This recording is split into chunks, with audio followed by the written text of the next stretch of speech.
We are live. All right. Welcome everybody to the final meeting of the week for the hardworking House Energy and Digital Infrastructure Committee. Everybody else seems to be gone from the State House. We are still here. So we'll just quickly introduce ourselves, and then we'll, including our esteemed guests, we always like to have everybody introduce themselves, and then we'll let you identify yourself for the record. So I'm Representative Kathleen James from the Bennington 4 District. Oh, Scott Campbell. This is John Bray, California. Rich Bailey, Lamoille 2. Michael Southworth, Caledonia 2. Christopher Howland, Rutland 4. Territory, Washington 2. Graham Kleppner, Chittenden 13, Burlington, and in the spirit of full disclosure, I will say I am a very happy customer of today's witness. Lawrence Villia, Wyndham 2. Great. Chris Morrow, Wyndham, Windsor, Bennington. Perfect. Jack Locker, Committee Assistant, Williston, Vermont. Great. And our guests. Garth Dunkel, Bepseth. Great. Amber Whitmere, Burlington Electric. Super. Jonathan Wolf, Primer Piper, on behalf of VEPSA and Burlington Electric. Great. All right. For the record. Hi, I'm Darren Springer, General Manager with Burlington Electric Department. Thanks so much for inviting us in. Have some hard copies if anyone needs of today's presentation. Pass them down. And thanks, Jack, for being able to run some slides for us. We'll go through them. So actually, I think we can start with slide 2, which is sort of about Burlington Electric slide. So we are the third largest electric utility in the state. We're roughly 6% of the state's load. And I'm sure you've heard, but Vermont is, roughly 4% of the ISO New England load. So we are the largest municipal utility in the state of Vermont. We serve Burlington, as well as the Burlington International Airport, which is located in South Burlington, but is run by the city of Burlington. We are about a little over 2/3 IBEW Local 300 union positions, about 123 positions total. And that's both at our offices at 585 Pine Street, as well as our power generation. And we were the first city in the country to be 100% renewable in 2014. And a lot of our work since then has been focused on what we talk about as net zero energy, the idea of really focusing on the thermal sector and the ground transportation sector, the two sectors where we have the most greenhouse gas emissions in the state of Vermont. So we have a roadmap that we issued back in 2019. I'll touch on some of our plans there and our results from that roadmap as well. But if we can go to the third slide, just to talk for a moment about our power generation and our renewable energy certificates. So we both sell and buy renewable energy certificates under Vermont's renewable energy standard. We are 100% renewable when it comes to our generation supply. We're also 100% renewable when it comes to our renewable credits, but they don't necessarily match up because we have higher values for some of those credits in other states in the region, and we sell those to benefit our customers. So very roughly speaking, on the generation side of things, we're usually about a third coming from wood chips, which is through our half of the output at the McNeil wood chip plant. We're a half owner of that plant. We operate the plant. I was just there a couple hours ago. We also have hydro, both large and small, makes up more than a third of our portfolio. We get obviously a slice from Hydro-Quebec and from NYPA in New York. We also own and operate the Winooski 1 dam. You see if you cross the bridge between Burlington and Winooski. We have some solar resources in our portfolio. 3 different wind contracts, 2 in Vermont and 1 in Maine, that constitutes essentially our generation portfolio. We also own a peaker plant that runs almost never. You can see it on the slide here with having very little generation, 472 megawatt hours. But that's a peaker plant that's called the Burlington Gas Turbine, and it's on the waterfront. It's the only resource we have that actually is not renewable, but we're working on making it renewable. We're working on a plan to switch it over to run on what's called renewable diesel. So that actually testing for that is scheduled to happen in April. So that's our power supply. Next slide is about our net zero energy. Oh, question. What's a peaker plant? Yes. Just looked it up. So basically, a peaker plant's going to run very, very little, usually when prices are highest on the grid during times of extreme peak demand. We get value from it even when it doesn't run because it's available essentially to ISO New England. So the main economic driver for that plant for us is that it's in the reserve market, the capacity forward reserve market. So we get paid to be available, even though we don't have to run that often.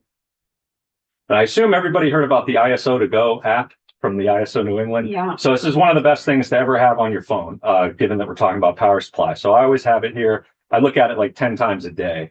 And, it's instructive because, like right now you can see we have prices that are around $125 a megawatt hour. So we're in the winter. It's reasonably cold, not terribly cold, but reasonably cold. If you were in the shoulder season, your price would be somewhere between like $25 and $40 a megawatt hour. So right now we're about 3x. I've seen prices in the last couple of weeks that have been up in like the $250 a megawatt hour range. So for us, when we're running McNeil, for example, if you are a utility that's totally exposed to the market and those prices spike, you're going to pay those prices. What does that mean? Totally exposed to the market. You're buying whatever is available through the ISO New England, whatever mix of resources, and you're buying it in the spot market. So you're buying it essentially in real time. Most utilities hedge against that, have other resources, so they're not exposed fully to the market. Because we're 100% renewable and because we have McNeil and we can dispatch McNeil based on the economics, we can insulate our customers from these higher price times. So McNeil's been running pretty much nonstop January and December as these prices are high. So instead of having to be a payer of higher prices, we actually are getting paid by the region, by the grid to operate at a higher price. So we can help our customers economically. So if you think about the war in Ukraine starting in 2022, prices spiked. We saw utilities like in New Hampshire double, triple digit rate increases. We didn't see that in Vermont because our utilities largely have long-term stably priced power contracts or resources. So that's a decision we've made as a state. I think it's a prudent one. When prices are really low on the market, we don't benefit as much, but when prices spike and other people are feeling pain, we're more insulated from it. So I think it's important for us as a utility and us as a state to think about. Anyhow, I'll get off about the ISO New England app and stop talking about that, but it's a great app and I It's cool. encourage you to check it out. You can also see the resources. Right now, we're somewhere around 9% oil in the region and 2% coal. Typically, there's 0% oil and coal, but when we don't have enough gas to run in the wintertime, which we tend to have shortages in New England, that's when the oil and coal comes on, that's when the prices spike, and that's when we have McNeil for us helping to insulate us from those types of impacts. So anyhow, on slide 4, we have a little bit about our net zero energy vision. A number of my slides have some artwork. This is from our 4th grade public school net zero energy calendar that we do every year. So there's a couple of pieces of artwork, and that F-150 Lightning was actually drawn by a student before we had the F-150 Lightning in our fleet. So the kids were ahead of us on this one, and we're just catching up. But really, our vision has been around a really ambitious 2030 timeframe, which is more ambitious than really what the IPCC or the state or the federal government timeframes are as an end state for a climate goal. We've been working to do as much as we possibly can by 2030, knowing that it's an important timeline from a scientific standpoint and knowing that it'll force us to be as innovative as possible. So we were one of the first to come out with that goal in the country, one of the first to develop a roadmap for it. There's a couple communities like Ann Arbor, Michigan, for example, that have adopted similarly ambitious roadmaps for the similar timeframe. And you can read all about our roadmap. I have a link here in the slides if anyone's interested. Jack, could you pull that down and put it in the folder? Sorry? Sorry about that. The Burlington, it's at the link, Yeah, right? it's burlingtonelectric.com/NZE for net zero energy. Thank you. Take care of that. And so we track our data. We work with Synapse Energy Economics from Cambridge, Mass. They helped us with the roadmap and we track our data. We're working on the 2024 update. So the data I'll share is from 2023. That's the most current that we have. So if we skip past slide 5, get to slide 6, I think it starts to share some of the highlights from our most recent update from 2023. So between 2018 and 2023, greenhouse gas emissions in Burlington in the ground transportation sector and in the building or thermal sector were down 18.2% over that time frame. Some of the key pieces there, natural gas consumption. Basically, almost all of our customers have access to natural gas as a heating fuel, which I know is unique relatively in the state because of where we are geographically. Our natural gas use was down 19% over that time frame, and I'll show on another slide the state of Vermont over that same time frame was only down about 9%. So some of the things we're doing in Burlington maybe having a little bit more impact in the building sector.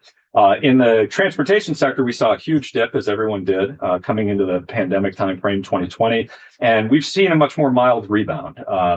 There's some rebound in the transportation sector use, vehicle miles traveled, other things, but not as much as we've seen certainly nationally. I have here some of the different initiatives that are supporting some of our progress. I won't touch on all of them, but just to mention, We do have a number of policies that we've developed in Burlington. We have rental weatherization standards for rental properties to be at certain levels of efficiency. We have a carbon fee ordinance that went into effect last year that's authorized as a result of a charter change that was passed by voters and enacted by the legislature, signed by the governor. So that applies to new construction as well as large existing buildings over 50,000 square feet. And we're working currently on mid-sized commercial buildings, doing energy benchmarking and trying to come up with some efficiency standards in the built environment there. We also partner quite a bit with local groups like Car Share Vermont, Green Mountain Transit. We've provided incentives to electrify about 10% of Green Mountain Transit's fleet. So I think you've seen the electric bus there on the slide before.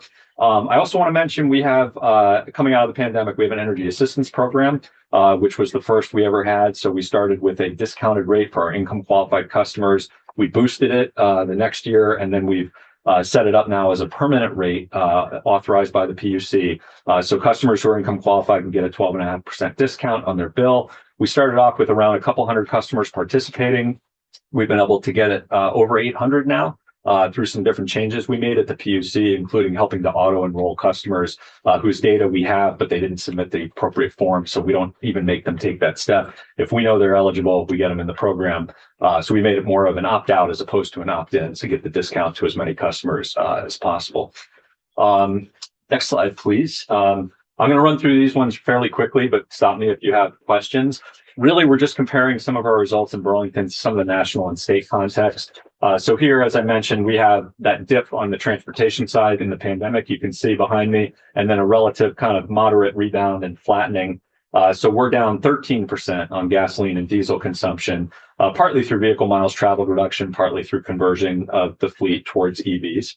The US over relative same time frame was down about 4.3%. So we're seeing more accelerated progress in Burlington. The next slide, I think I've already mentioned, but it's basically showing that gas consumption in buildings in Burlington are down 19%, and over the same time frame in Vermont, they were down 9%. And then the next slide, I believe it's slide 10, just shows our total reduction in Burlington to 18.2% compared to the US over roughly the same time frame was down about 3.3%. So clearly, I think we're demonstrating in Burlington, I think we demonstrate as well in Vermont that we have opportunities to do more than what's happening at the national level and do so in a way that's economically beneficial. That's part of our goal. And then just the next slide, which is, it shows our roadmap. The dotted lines here is the ambitious path down that we have for our roadmap. And the orange line is the IPCC, Intergovernmental Panel on Climate Change trajectory. Those are two different goals. So you can see we're not quite on the net zero 2030 path as of 2023. We are actually on the path to achieve some of the reductions at the same level the IPCC has called for by 2030. So just some context there. I want to switch gears a little bit, talk about some of our incentive programs. And I'll just mention, as we go to the next slide, slide 12, we are unique a little bit in the state as a utility. We're both a distribution utility and an energy efficiency utility. So the whole rest of Vermont is served by Efficiency Vermont, but Burlington Electric is the efficiency utility for the city of Burlington. So is that mutually exclusive? It is. Okay. It is. We do overlap with Vermont gas efficiency programs. So if somebody's a gas customer and an electric customer, they may get served by both utilities on the efficiency side. They might get weatherization from Vermont Gas and appliance efficiency through us, for example. But we are a partner of Efficiency Vermont. We work together on program development, but we serve our customers. We have our own efficiency charge, all authorized under the PUC. And I think relating to the fact that Burlington actually had efficiency programs dating back to the 80s and had a history there. Yeah, it's good. That makes me think about Vermont Gas is installing heat pumps now. That's right. Are they doing that in Burlington also? Or Yes. Yeah. Okay. So Yep. So you're partnering with them in some fashion. We are. We're really fortunate in a way. Vermont Gas is probably one of the most forward-looking gas utilities in the country. And so instead of fighting us on electrification, which is what happens, I think, in other jurisdictions in some cases, they're actually embracing it as a business model. So we provide incentives for heat pumps, but we don't install them. They have a service crew that's doing installation. There's a great symmetry there that we really like. Okay, great. Yeah. And we also provide incentives through the tier 3 of the renewable energy standard. So those are our electrification incentives to help switch people to EVs and heat pumps and all variety of electrification. If you can think of something you can electrify, we probably have a program for it. So if we can go to slide 13, speaking of heat pumps. So we really tried to boost our incentives in June of 2020 as the pandemic hit. We want to support our customers, support the workforce. And so since that time, we've had 30x increase in our tier 3 residential heat pump program adoption. And as you can see, we have over 2,900 heat pumps in the city of Burlington, and that keeps growing kind of each month we track our progress. On the next slide, slide 14, we also, with most of our programs, we offer an enhanced incentive for our low-income customers who are income qualified. And we've seen the adoption rates there going up. You can see almost a quarter of our electric vehicle and plug-in hybrid rebates are going to income qualified customers, and 13% of our heat pump rebates as well. We have a lot of renters in Burlington. 60 to 70% of our residential customers are renters. So that can be a barrier in some cases with the heat pumps and things that have to be installed. Less of a barrier sometimes with the EVs. We're working on rental charging programs. We actually have a charger pilot program where in on-street parking spaces, we've put full-mounted EV chargers, and you can pull in and you put your information in the app, or you scan the QR code, whatever you need to do to sign in. You can get the charger to drop down to, you can plug in that space, and you can charge even if you don't have access to off-street parking. So we're trying to make charging equitably accessible for renters as well as homeowners in Burlington. If we can go to the next slide, and I'm actually almost done with the slide, so I'm trying to move it at a good pace, but feel free to interrupt me if you have questions. One of the unique tools we have done as well is on the financing side. And what you have here is our first in Vermont electric bucket truck for our line crew. Was put in service in July of 2023 as a partnership between us using some of our revenue bond funding and the state of Vermont using grant funds from the Volkswagen settlement. So that truck is fully electric, and our crew uses it to drive around the community, serve the community. We're actually going to have a second one again through that same partnership that we're going to be putting into service hopefully over the next 20 to 24 months. So very much want to electrify our fleet as well. But on the next slide, just a little kind of about revenue bonds. Obviously, we're a business enterprise in the city of Burlington. We are part of city government, but we're not taxpayer funded. We're funded through our sales and other revenues from the electric utility. So we're authorized under charter to seek revenue bonds. Requires a majority of the voters, not 2/3. And we've used it for a variety of things in the past, everything from financing the McNeil and Winooski 1 plants to energy efficiency financing, smart grid financing, et cetera. So on slide 17, we had back in December of 21, we went to voters and asked for authorization for a $20 million first of its kind net zero energy revenue bond. We got 70% approval. And that bond, that 20 million was issued in April of 2022, thankfully before interest rates spiked the way that they did. So we were able to get a reasonably good rate for our customers. And we used that for a couple different things. And we've spent through a little over 13 million of it so far, and we anticipate spending through the rest over the next year or so. But we've used that in part to expand our grid. We're a 65 megawatt peaking system in the summertime right now. Our grid has about 77 megawatts of capacity prior to the revenue bond. The revenue bond's helping move us from 77 to 80, that first revenue bond. We want to continue to have headroom to add more EVs, more heat pumps, more electric buses, geothermal systems. So we're expanding that. We're upgrading technology systems. We're investing in EV charging infrastructure. We're helping our fleet conversion efforts. Those are all things we're doing through the revenue bond. Number one thing that our customers tell us is reliability is the top priority. If there is an outage in Burlington, on average, a customer sees one a year and the duration is under an hour. About half our system is undergrounded. And when there is an outage, we hear about it right away. Our customers do not want outages. They want reliability. We strive for reliability. So some of the bond is also going to support that reliability. Yeah. So the number one thing for Burlington residents is reliability, not affordability. Correct. We survey our customers through what's called our triennial survey. So we work with UVM. We do a statistically valid survey every 3 years, report to the PUC. Every survey that I've reviewed, including the most recent one, reliability tops affordability every single time. That goes against just about every other utility in the state, doesn't it? I don't know. I don't know other I don't results. think that's true. I don't know. No? Affordability is right there with it. It's next. But reliability, our customers want to know they turn on the lights and they've got power. So we really strive to focus on that. What is your rate, residential rate? So our tail block rate, because the first 100 kWh is discounted. So the first 100 that you use is around 12.7 cents a kilowatt hour. The tail block rate, which is the remaining amount, is around 17.4 cents. Versus, do you know what GMP says? We're lower than They're 19.019 or something like that. Yeah. On the 1.09 cent energy efficiency. Does yours include the energy efficiency charge? we have an additional energy efficiency charge. I believe our efficiency charge is a little less than what the statewide efficiency charge is. And our residential rates in particular are some of the lowest in New England.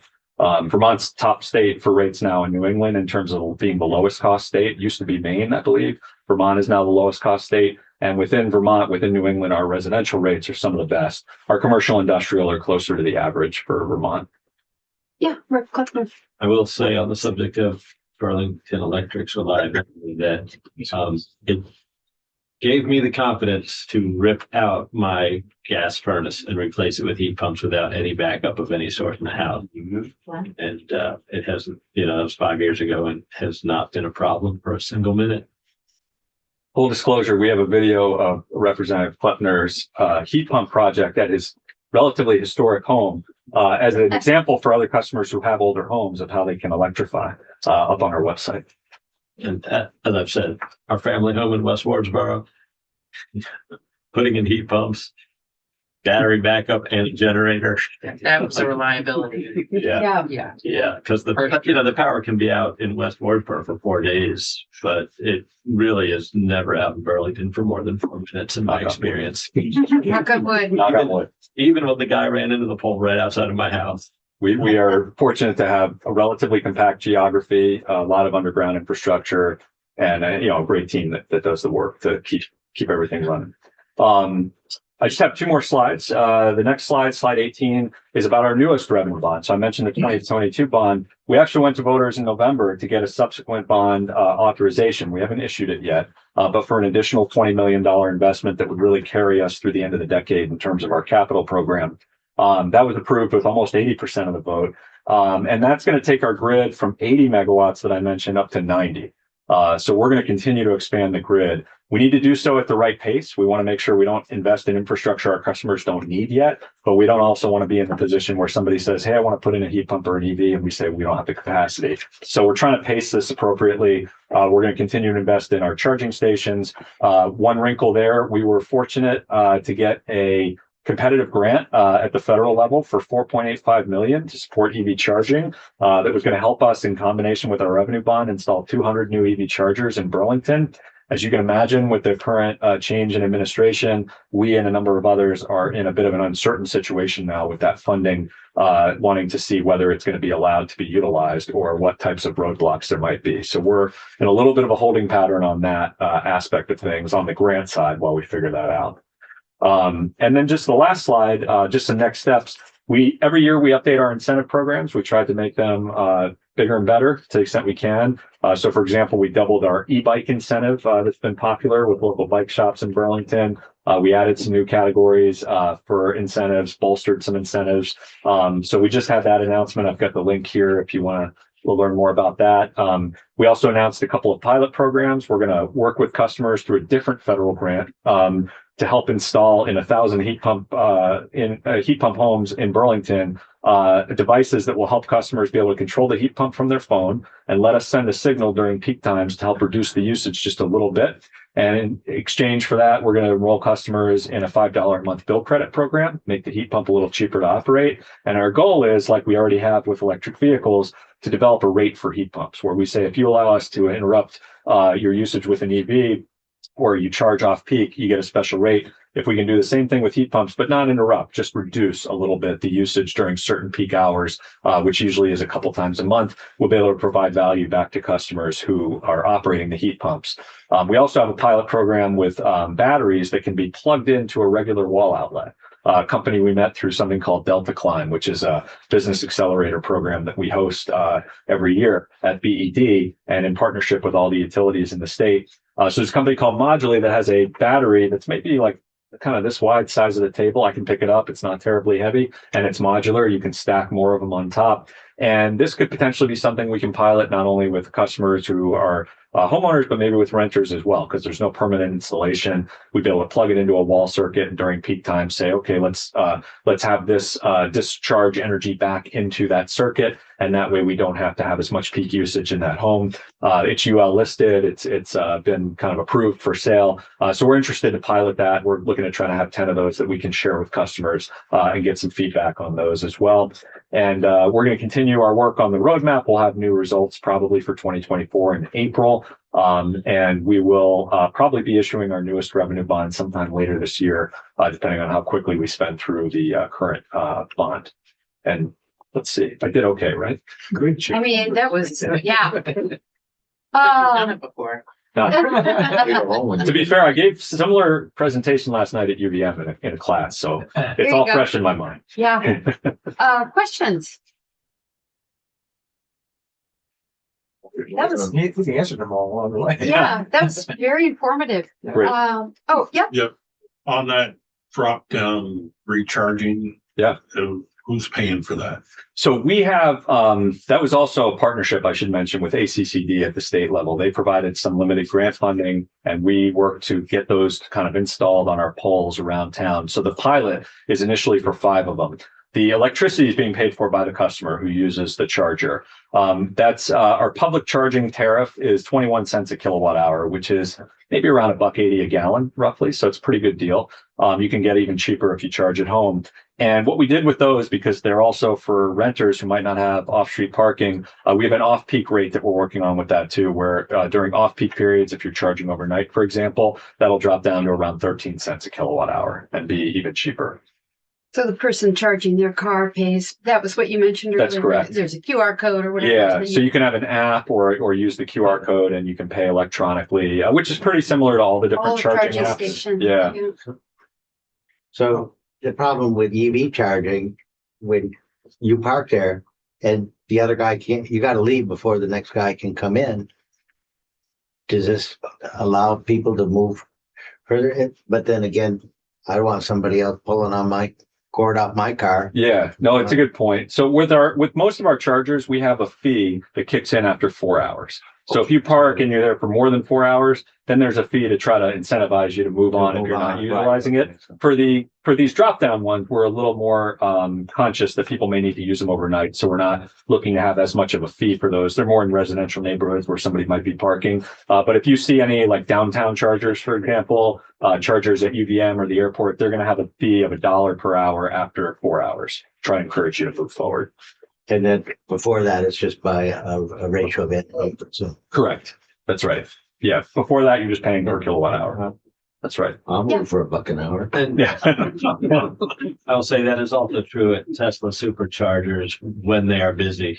When they know their car's waiting, they kick you off, and if you don't unplug, they crank a lot of money out of you. So they highly incentivize you to Move along. not charge that 80%. So lest everyone here get the idea that we just have this little mutual admiration club. Uh-oh.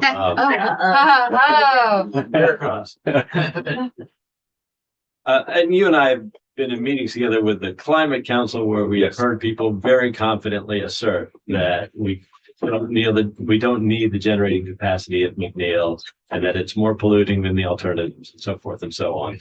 And I just want to give you an opportunity to provide your point of view on those things that we've heard. Yeah, no, I appreciate that. So I think a couple things to keep in mind as we think about McNeil and in-state generation. After Vermont Yankee closed, and that was about a 600 some odd megawatt plant, obviously. Vermont's about 1,000 megawatt grid when we peak, 1,100 megawatts. So Yankee was like 2/3 of our in-state generation. That's closed down. McNeil is now the largest power producer in the state. We're only 50 megawatts, not that big, but for Vermont, that's the biggest power generator we have. Reigate would be, similar, but it's 20 megawatts. Most of the generation we have in state is variable. It's going to be wind, solar, hydro. We love all of those. We have all of those. I want more of them, but those, operate when they operate. So we, as I understand it, import power pretty much every hour of the year in Vermont. We are not self-sufficient when it comes to generation. And if you look at what we can build, you can build solar to some extent. I don't know if you can build all the solar we need, but you can build solar. You can't build wind. Nobody's built a wind project in 10 years in Vermont. And I don't know that there's any appetite to move forward with more wind projects. You can't build hydro and we're actually losing hydro because every time something goes through a relicense, there's a risk that you chip away at the capacity or even lose the capacity. So in that environment, we have choices. We can have the plants like McNeil and Rygate and the benefits they give us, which is they can be turned on and off when we need them, store fuel on site and provide reliability that way. Or we make ourselves more reliant essentially on the region and or on Canada. And so for us, McNeil can run the entire city of Burlington on a physical basis if we ever needed it to. So anyone who tells you there's not some reliability benefit to that, I mean, that's a big deal if we ever needed it. Beyond that, economically, we submitted some analysis in our latest IRP filing with the Public Utility Commission that showed on a all-in basis, you count all the benefits and all the costs of McNeil for Burlington, for our half of the output. It actually had a net value for our customers of somewhere between 7 and 14 million over the last 10-year period. Some people assert that it's losing money, this and that. You can't just look at it on the plant's profit and loss. You have to look at the utilities benefits because some of the benefits that our ratepayers get aren't reflected in the plant's economics. They're reflected in what the plant gives us. It also provides, I think, about 1.6 million a year pilot payment to the city of Burlington general fund. That's not accounted for in a lot of conversations, but that's significant for our taxpayers as well. And just lastly, I would say we did some analysis. I'd be happy to send it to the committee if it's of interest with a company called Prosumer Grid. And we said, give us the combinations of wind, solar, and battery that it would take to replicate what McNeil does from a reliability and a generation standpoint. And they came back and shared those with us. And I can tell you, it probably wouldn't be a surprise that not only were the numbers an order of magnitude more than what we have available in all of Burlington, but in some cases, what we have available in all of Vermont. And that's just to replace a renewable generator when we know we have too much reliance on fossil fuel on the New England grid already. So we are going to take steps to improve at McNeil. We're not going to stand pat. We're looking at efficiency projects like a wood chip dryer that would make the plant more efficient, remove moisture from the wood chips so we don't need as much wood to produce the same energy. We're looking at battery storage at the plant. We've already done a solar test center there with UVM. We've explored, obviously, district energy as a whole nother conversation we could have. And then we're also in negotiations with our joint owners to see if there's a beneficial path for us to have full ownership of the plant, in which case, if it was operating just for Burlington, you might be able to operate it differently and even reduce the environmental impact further. So we see a need for it. We support having the facility, but we want to be more innovative, more efficient, and we want to replace it eventually with wind, solar, and batteries, not with fossil fuel. And we got to get to that point. We're not there yet. I have to go, but I wanted to ask a quick question. No, go ahead. Back to EV charging. Is there anybody who regulates that? Anybody who regulates the rates and service quality for EV charging? The rates certainly on our end for our EV stations and our home charging rates are all regulated by the PUC. And if anyone had a complaint, they could bring it to For your public charging situation, what I'm asking about. Yes, Yes, that's all regulated by the PUC. it is regulated. Yeah, so our public stations are owned by us, operated by us, and we have a tariff rate that's approved by the PUC. So that would be true of all public charging stations, you think?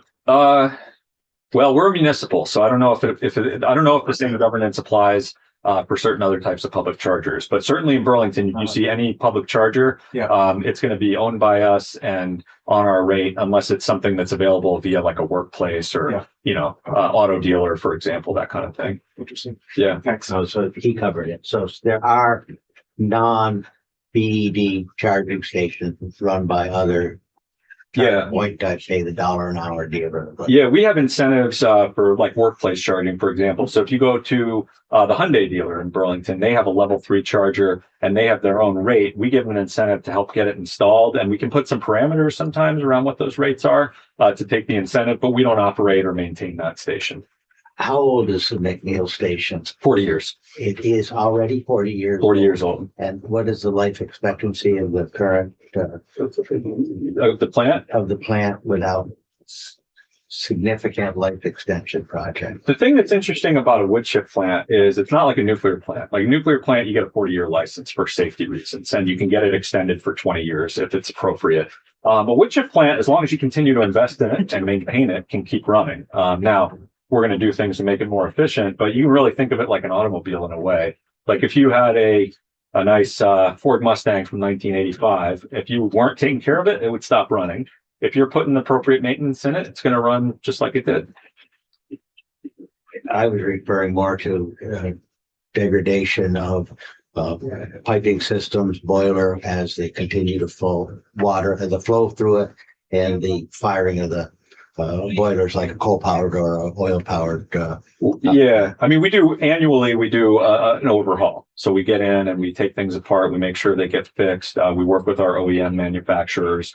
And then every 7 years, we do what's called a major overhaul. We take apart everything, turbine generator, everything's coming off. We're going to look into everything and check it out. So it's not that there's no cost to maintaining a plant. Clearly there is, but there's no specified like time frame from a regulatory standpoint or otherwise with a wood chip plant. Just one, what's the volume, what through there, what chips through there? If we're running like full bore, 50 plus megawatts, 24/7, typically we would be needing around 12,500 tons in a week to kind of keep that rate. Now we don't run that way all year round. We tend to run more during peak periods. So we run a lot in the winter, a lot in the summer when prices are high. And we tend to sort of, we have supply coming in during those periods, but in the shoulder periods, we tend to be offline more. We do our outages to do maintenance during that time. We try to resupply and get more fuel on site, that kind of thing. Is that Vermont? It's Vermont and upstate New York. So roughly 60 to 70 mile radius typically of the plant. We also, by permit, have to get 75% of our wood by rail via the Swanton wood yard. So a lot of the New York deliveries come into Swanton. In a typical year, we'll buy wood from about 8 counties in Vermont, mainly Northwest Vermont, Northeast Kingdom, a little bit in Central Vermont as well.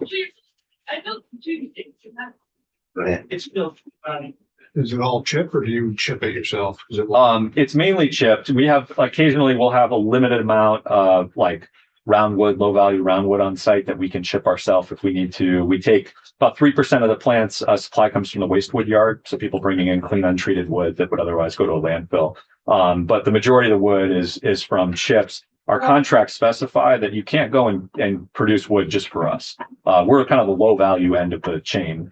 People are going to get wood. They're going to get it from higher value, whether it's timber or furniture, whatever they're doing. And we'll take what's left over, what's non-commercial, disease damaged trees, whatever it might be in a harvest. And we have 4 foresters, I should mention, on staff who work with property owners and suppliers to make sure they're following all appropriate guidelines for that as well.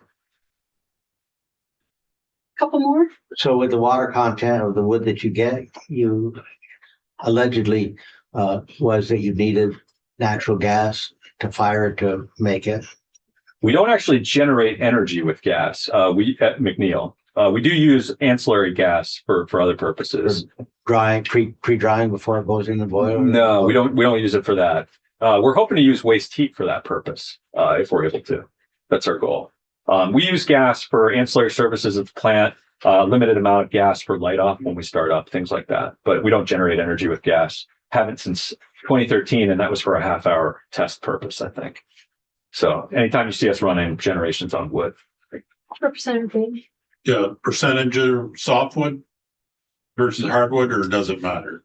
I would defer to our foresters on that one. I'm not going to try to venture a guess right here, but Betsy Lesnikowski's our chief forester. I could definitely ask her and get back to you. All right, I think last question. Yes, so you had talked before about the decisions we made that have resulted in Vermont having lower rates. Yes. On average, some of our utilities have higher rates for Understood. specific reasons.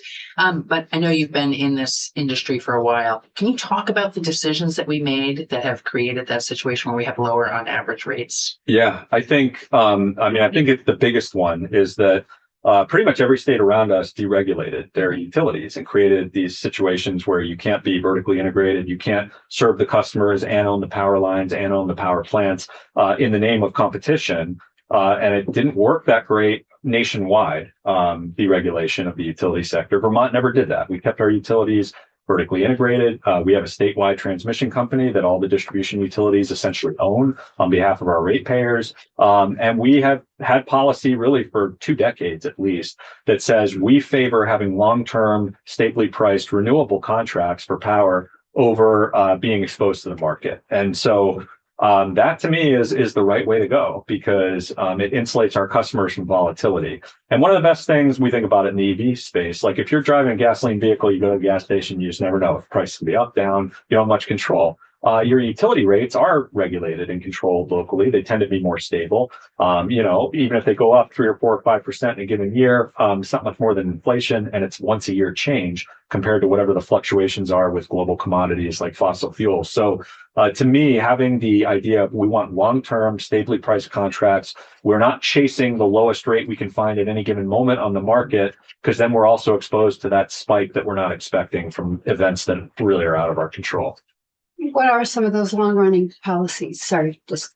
Well, we started off originally with something called the SPEED program, which was basically the way that we said to utilities, we want you to sign long-term deals for renewable power. And a lot of renewables that we have in Vermont were partly, supported by that. And then I think we have subsequent policies like the Renewable Energy Standard and other state laws that basically say we want you to have a really clear path as to what you're doing. I mean, one of the biggest things with utilities is you can't change the rules every year. We have a really long range planning horizons, and we do a lot of, infrastructure investments that are in some cases 20, 30, 50-year investments. So having sometimes policy stability is one of the biggest things. And we had the RES come in it's passed in 2015. You all updated it last year. We've got RES, Renewable Energy. Energy Standard. Right. Having those like 9-10 year windows between major policy changes and letting everyone adapt to the new policy is a great thing. And I realize it can be compelling to change policy more frequently. And there may be reasons to do so here and there, but I think policy stability and telling the utilities, go get those long-term, stably priced contracts and lock them in for our customers has served us well. Thank you. GMP was in here and we're talking about their shared solar program to replace the offsite net metering. And shared solar in Burlington? We could. We tend to think of it like, because we're public power, every solar project we contract for is shared solar in a way. But we've had group net metering arrangements in the past.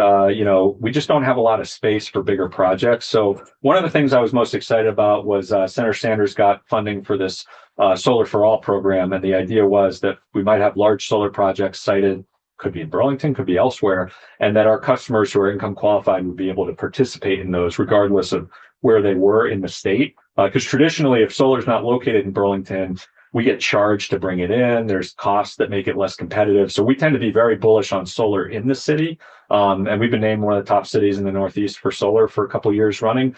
But solar outside's been less compelling. So I'm hopeful that program maybe creates like a income qualified shared solar program that we could access. So we're excited to see the Public Service Department roll that out. We want to work with them on it. And I'm thinking about in the hot parts of the country where parking lots tend to be covered with canopies, many of which have solar on them. And thinking about the large parking lots at the very southern end of the city, which good use case. Yeah. I mean, we have a great solar canopy lot at Echo at the museum. Yeah. And we have a smaller one up at the church at the top of the block on Church Street, the UU. So we got a few good examples, but there could be more of that. Think about Hannaford's and Shaw's, the size of the parking lots. Absolutely. Yeah. And our airport has a really big solar on the roof of the parking garage there. And I know they're looking to expand that too. Yeah. Great. Thank you. That's been, Thank you. Took extra time. We did. Sorry. So, no, we have a trend here. Thank you so much. I think that was really interesting and appreciate your time.